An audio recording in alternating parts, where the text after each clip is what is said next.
మీరు సెంటిమెంట్ నమ్ముతారో నాకు లేదో తెలియదు నాకు. ఇండస్ట్రీలో చాలా మంది సెంటిమెంట్స్ నమ్ముతారు. మీరు కూడా నమ్ముతారనుకుంటున్నా బేసిక్‌గా. హ్మ్. ఈ ఆఫీస్ కూడా ఒక సెంటిమెంట్ ఏమో అనిపిస్తుంది నాకు. ఎందుకంటే మీరు చాలా ఇయర్స్ నుంచి ఉన్నారు. అంతకుముందు ఇది 'రవితేజ' గారి ఆఫీస్ కదా! అవును. అవును.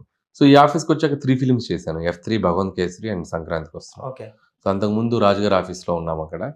సో, అంటే సెంటిమెంట్ అంటే 'రవితేజ' గారు బాగా నాకిష్టమైన హీరో. హ్మ్. సో, ఆయన పర్సనల్ ఆఫీస్ ఇది. సో, ఆ పెంట్ హౌస్ మేము ఆఫీస్ గురించి చేస్తున్నప్పుడు ఇది ఖాళీగా ఉందంటే తీసుకున్నా. ఓకే. తీసుకున్నాకొచ్చాక అంతా బానే ఉంది. నాకు వెరీ పాజిటివ్‌గా ఉంది. అదే అంటున్నా కొంచెం సెంటిమెంట్ నమ్ముతారో సెంటిమెంట్ లేదో తెలీదు గానీ వెరీ అనిపిస్తుంది. పాజిటివ్. పాజిటివ్. సో, ఇంత పెద్ద హిట్ ఇక్కడి నుంచేగా కొట్టాను. ఎఫ్2 నుంచి ఎఫ్2 స్టార్ట్ అయిపోయి. ఎఫ్3 నుంచి. మీకు ఇంకో సెంటిమెంట్ కూడా ఉంది. స్క్రిప్ట్ రాసేటప్పుడు మ్యాండేటరీగా మీరు వైజాగ్ ఎళ్లి రాస్తారు. అంటే ఎందుకు? అంటే ఏదన్నా ఫస్ట్ సినిమా నుంచి వైజాగ్ అది ఉందా? 'పటాస్' సినిమా నుంచి ఉందది. ఓకే. అది నేను సెంటిమెంట్స్ పెద్ద ఫాలో అవ్వను గానీ అదొకటి మాత్రం గట్టిగా ఫాలో అవుతాను. మ్యాండేటరీగా. Mandatory. Every new script first half అయితే పక్కా వైజాగ్‌కెళ్ళి చేసుకుంటాం. వైజాగ్ పార్క్ హోటల్‌లో దిగి అక్కడే చేసుకుంటాం. ఏదో అక్కడ వైబ్ ఉందబ్బా! అవునా? తెలీదు. టోటల్‌గా అన్ని అద్భుతాలు అక్కడే జరిగాయి. సో, మీ సక్సెస్ సీక్రెట్ చెప్పేసారు. ఇప్పుడు అందరూ వైజాగ్ ఎళ్ళిపోతారేమో. ఏమోలే. అంటే ఇగ నాకు జరిగినట్టు ఆళ్ళకి జరగాలని లేదుగా. సో, వైజాగ్‌లో ఎళ్తాను ఫస్ట్ హాఫ్. ఆ తర్వాత మా ఊరెళ్తాం ఒక 15, 20 డేస్. అవునా? ఓకే. సో, అక్కడ నాకు టెంపుల్స్‌కెళ్తాం. నాకక్కడ సంపత్ వినాయకుని టెంపుల్ ఉంది. అది చాలా ఆ! వైజాగ్‌లో ఫేమస్ కదా! సింహాచలం లక్ష్మీ నరసింహస్వామి టెంపుల్ ఉంది. సో, ఈ 2 టెంపుల్స్ కూడా నాకు చాలా బాగా ఇది. సో, అక్కడికెళ్తాం. స్క్రిప్ట్ అక్కడ చేసుకొనొస్తా every time. So, yeah! So, అది మాత్రం సెంటిమెంట్ సెంటిమెంట్. వైజాగ్. యాహ్! అన్న ఇది ఇప్పుడు లాంగ్వేజెస్ గురించి మాట్లాడుతున్నారు సినిమాల్లో ఎక్కువ. అంటే తెలంగాణ స్లాంగు, ఆంధ్ర స్లాంగు అవి అని.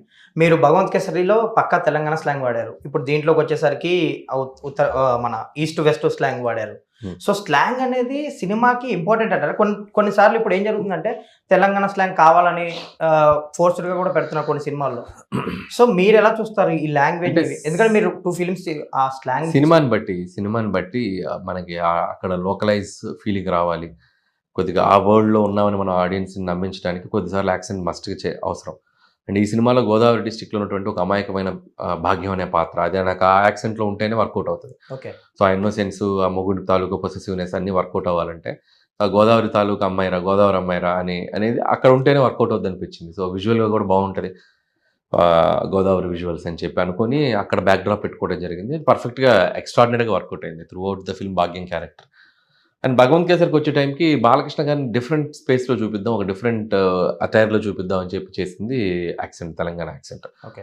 అది బాలకృష్ణ గారు చాలా అద్భుతంగా ఓన్ చేసుకొని ఆహ్, డ ఆయన అవుట్‌పుట్ ఇవ్వగలిగారు. సో, అది కూడా బాగా వర్కౌట్ అయింది. ఎందుకంటే తెలంగాణ పాత్రలన్నా, తెలంగాణ మాండలికం అన్నా ఒక భోలా అనే ఫీలింగ్ ఉంటుంది. అంటే భోలాగా ఉంటారు వాళ్ళు. They are very good at heart. So, మాట్లాడేది కల్మషం లేకుండా ఉంటది. ఏదైనా అవును. ఫేస్ టు ఫేస్ ఉంటుంది మాట. సో, ఆ కల్చర్ అదుంది. వాళ్ళ వొకాబులరీలో అదుంది. కాబట్టి "ఏందన్నా? ఏంది? ఎట్లొచ్చినావు?" అంటే అన్న అనే పిలుపు వాళ్ళు గబుక్కున అనేస్తారు. కలుపుకుంటారు అట్లా. సో, ఒక అట్లాంటి ప్యూరిటీ కనిపిస్తుంది. ప్యూరిటీ ఉంటుంది. సో, ఆ ప్యూరిటీ కావాలని చెప్పి కొద్దిగా తెలంగాణ యాక్సెంట్ ఉంటే బావుంటదని చేసాం. సో, అది బాగా వర్కౌట్ అయింది. అంటే సినిమాని బట్టి. సినిమాకి అది అవసరం అనుకుంటేనే చేస్తాను నేను. ఇప్పుడు 'ఎఫ్2'లో చూస్తే వరుణ్‌ది తెలంగాణ యాక్సెంట్ ఉంటది. అవును. అదేంటంటే ఒక తెలంగాణ కుర్రోడిలాగే కావాలి మనకి. తెలంగాణ పోరోడిలా ఉండాలి ఆ పాత్ర. సో, అది వెంకటేష్ గారిది నార్మల్‌గానే ఉంటది దాంట్లో. యాహ్! సో, సినిమాని బట్టి సినిమాని బట్టి, కథను బట్టి, అందుట్లో ఉండే క్యారెక్టర్స్‌కి మనం రిలేటబుల్ క్యారెక్టర్స్ కావాలనుకున్నప్పుడు ఆ భాష మాట్లాడితే ఎక్కువ రిలేట్ అవుతారు. సో, అట్లా. మీరు ఇప్పుడు ఒంగోలు నుంచి వచ్చిన డైరెక్టర్. మీ బ్యాక్‌డ్రాప్‌లో ఎప్పుడైనా ఒంగోలు ఊర్లో గాని, ఒంగోలు బ్యాక్‌డ్రాప్‌లో గాని ఏదైనా సినిమా అనుకున్నారా? ఏమన్నా చేయాలని ఉందా మీకేమన్నా నేను అట్లా? అట్లా చేయలేదు గానీ, నా భాష తాలూకు మాండలికం అప్పుడప్పుడు కలుస్తుంటది. 'ఎఫ్2'లో వెంకీ గారు మాట్లాడింది కొద్దిగా కొద్దిగా. ఎట్టా ఇట్లాంటివి ఉన్నాయి అవును. కదా! అట్ట కొన్ని పదాలు. అదే అట్ట 24 గంటలొచ్చి నా కొంపలో కూర్చుంటే అది ఉంటాయి కదా! అయన్నీ అవును. మా సైడు మాట్లాడుకునే ఒకే మైండ్ మాడ్యులేషన్ అది. ఓకే. అట్లా ఏడిపించకపోతే దాని కడుపున ఒక కాయ గాయించొచ్చుగా అంటది కదా ఆవిడ. అవునండి. అట్లా అదంతా కొద్దిగా మా అమ్మమ్మలు మాట్లాడే టైప్. సో, ఆహా! ఆ ప్రకాశం బెల్ట్‌లో ఉండే ఆ కైండ్ ఆఫ్ టింజు విరుపులు, అదంతా. విరుపులు. కొద్దిగా ఏందమ్మా అదే చేసావుగా ఇట్లాంటివన్నీ చేసావా? అట్లా కొద్దిగా ఆ టచ్ ఉంటుంది. బేసిక్‌గా నేను అక్కడి నుంచి పుట్టి పెరిగాను కాబట్టి. కామెడీ రాయడం కష్టమంటారు ఇండస్ట్రీలో బేసిక్. అందరూ చెప్పేదే. ఈవీవి గారి తర్వాత ఆ గ్యాప్ వచ్చేసింది కామెడీకి. లైక్ మారుతి గారు కొంచెం ట్రై చేశారు. మీరెక్కువ ట్రై చేస్తున్నారు ఇప్పుడు. సో, ఈ కామెడీ రాయడం అనేది ఏంటని ఎలా చూస్తారు మీరు? రైటర్‌గా గాని, యాస్ ఎ డైరెక్టర్‌గా కామెడీ రాసే విధానం గాని అంటే కామెడీ రాయటం చాలా కష్టం. ఆ టైమింగ్‌ని తీసి అది ఎడిట్ రూమ్‌లో తీసుకొచ్చి జనాల దగ్గరకు తీసుకొచ్చి నవ్వించడం ఇంకా కష్టం. సో, అది చాలా టఫ్ జాబ్. అంటే ఏ పంచు ఎప్పుడు పేలుతుందో మనం జడ్జ్ చేయలేం. సో మనం అలా సీన్స్ రాసుకెళ్ళిపోతే ఒక సీన్కి నవ్వుతారు, ఒక సీన్కి నవ్వకపోవచ్చు. సో అది థియేటర్ జడ్జిమెంట్తో రాసుకొని వెళ్ళాలి కదా మనం. అవును. మనం ఈ నవ్వు అక్కడ ట్రాన్స్మిట్ అవ్వాలి. అవును. సో అది పెర్ఫార్మెన్స్లో పట్టుకొని చేయాలి. సో యాక్షన్ డ్రామా అనేది ఈజీగా ఇగ్నేట్ చేయొచ్చు మనం ఆడిటోరియంలో ఒక బ్యాక్గ్రౌండ్ మ్యూజిక్ వేసి, ఓకే. ఆర్టిస్ట్లో చిన్న కళ్ళలో నీళ్ళు పెట్టుకుని ఒక చిన్న drama music, emotional drama music అయినా కానీ ఫస్ట్ మనం కనెక్ట్ అయిపోతాం ఆడిటోరియంకి. నవ్వు అలా కాదు, అడిగి నవ్వు వస్తేనే నవ్వుతాడు. అంతే కదా. ఎందుకంటే బ్యాక్గ్రౌండ్ మ్యూజిక్లు ఏం పనిచేయవు కదా, పంచి పేలాలి. పంచిపెళ్ళాలి. ఇప్పుడు వైలెన్స్కి, డ్రామాకి, వీటికి మన యాక్షన్కి బీజిఎమ్స్ పెట్టి లేపచ్చు. బట్ కామెడీని దేంతో లేపుతాం? పంచిపెళ్ళాలి. పంచి పండాలి, యాక్టింగ్తో లేపాలి, యాక్టింగ్ తోటి కనెక్ట్ చేయాలి. సో కాబట్టి చాలా రిస్క్తో కూడా ఉన్నటువంటి జోనర్ అది. నిజంగా నేను మారుతి చాలా కష్టాలు పడ్డాంలే ఈ కామిక్ జోనర్లో మేము సర్వైవ్ అవుతూ. మారుతిని కూడా నేను చాలాసార్లు చూశాను కదా. ఎస్, వీ డిజర్వ్ బెటర్ అని మేము ఎప్పుడెప్పుడు అనుకుంటూ ఉంటాం. But still God is there. మారుతికి ప్రభాస్ గారి ద్వారా అవును. ఒక అవుట్రేట్ పాన్ ఇండియా ఫిల్మ్ చేసి తనకి కూడా ఒక నెక్స్ట్ లెవెల్ ఆఫ్ రికగ్నైజేషన్ నాకు ఈ సినిమాతో, సంక్రాంతికి వస్తున్న సినిమాతో నాకు ఆడియన్స్ అవును. నన్ను ఆ ప్లేస్లో కూర్చోబెట్టారు. So both either way I'm very happy. So మేము కామెడీ చేస్తున్నామని ఇప్పుడు ప్రౌడ్గా చెప్పగలం. So yes, we're entertainment comedy తీయగల డైరెక్టర్స్. మేము తీస్తాం, జనాల్ని నవ్విస్తాం, మేము కోట్లు కొల్లగొడతాం కదా. అన్నట్టు చెప్పడానికి ఈ సినిమా అంటే F2 కూడా చేసింది అప్పుడు. అవును. F2 కూడా బిగ్గెస్ట్ గ్రాసర్ అది.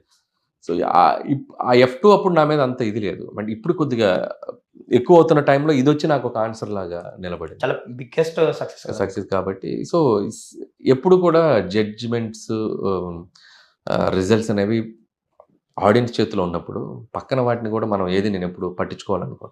సో వాళ్ళే పర్ఫెక్ట్ అనాలిసిస్ చేయగలరు, వాళ్ళే పర్ఫెక్ట్ రిజల్ట్ ఇవ్వగలరు. కాబట్టి వీఆర్ వెరీ హ్యాపీ. ఈ కామెడీ ఇప్పుడు మీరు అన్నట్టు మీరు రాసేటప్పుడు ఎంజాయ్ చేస్తారు, అది థియేటర్లో పండితే జనాలు ఎంజాయ్ చేస్తారు. కానీ దీంట్లో కొంతమంది విమర్శించేవారు కూడా ఉంటారు. ఇదేముందిలే, ఈ కామెడీతో కొట్టేశాడు, సక్సెస్ ఇటు కొట్టేశాడు, లేదంటే ఇది ఆ సెకండ్ హాఫ్ పండలేదు, ఫస్ట్ హాఫ్ హిలేరియస్ ఉంది, సంథింగ్ అలాంటి కామెంట్లు వస్తుంటాయి. మీ సినిమాలకు కూడా కొన్ని వచ్చినాయి, క్రిటిసిజం వస్తుంది. దాన్ని ఎలా చూస్తారు మీరు? చూసేది ఏం లేదు, పని చేసుకుంటూ వెళ్ళటమే. సో కామెడీ అనేది ఇందాక నేను చెప్పినట్టు ఈజీగా జడ్జ్ చేయటం. అంటే నవ్వు రాలేదని ఈజీగా చెప్పేస్తాం. అదే అన్నా నేను. సో అది ఇక తప్పదు. మనం ఆ అనాలిసిస్ని, ఆ రివ్యూస్ని, ఆ కమెంట్స్ని మనం తీసుకొని ముందుకు వెళ్తూ ఉండాలి. బట్ బెటర్మెంట్ ఏం చేసుకుంటూ వెళ్తాం మనం అనేది, మనం ఎక్కడైనా తప్పులుంటే దాన్ని ఎలా బెటర్మెంట్ చేసుకుంటూ వెళ్తాం అనేది ఎక్కువ ఫోకస్ చేస్తాను నేను. ఇప్పుడు అదే చెప్తాను కదా, ఇప్పుడు ఈ సినిమాతో అన్నిటికీ నువ్వు చెప్పిన ప్రతిదానికి ఆన్సర్ ఇచ్చేసి. ఇప్పుడు ఈ సినిమాలో ఏం పండింది? ఫుల్ ఫ్లెడ్జ్డ్గా ఎంజాయ్ చేశారు, నెంబర్స్ కనబడుతుంది, కామెడీ అంటే ఎంటర్టైన్మెంట్ వర్కౌట్ అయింది. కామెడీ జనాలు పిచ్చిగా నవ్వుకుంటున్నారు. బుల్రాజ్ పాత్ర అయితే వెంకటేష్ గారు, భాగ్యం క్యారెక్టర్, మీనాక్షి, ఆ సెకండ్ హాఫ్ జైలర్, మన విటి గణేషన్ గారు, అందరూ ఎవరి పాత్రకు వాళ్ళ పాత్రలు అద్భుతంగా వర్కౌట్ అయింది. సినిమా అద్భుతంగా ఆడుతుంది. సో ఇంక ఇదే ఆన్సర్ మనకి. అంటే ఏది పండినా ఏది పండకపోయినా అని పక్కన పెడితే సినిమా 2 గంటల 20 నిమిషాలు ఎంగేజింగ్గా వాళ్ళు ఎంటర్టైన్ అయ్యారా లేదా అనేది చూడాలి.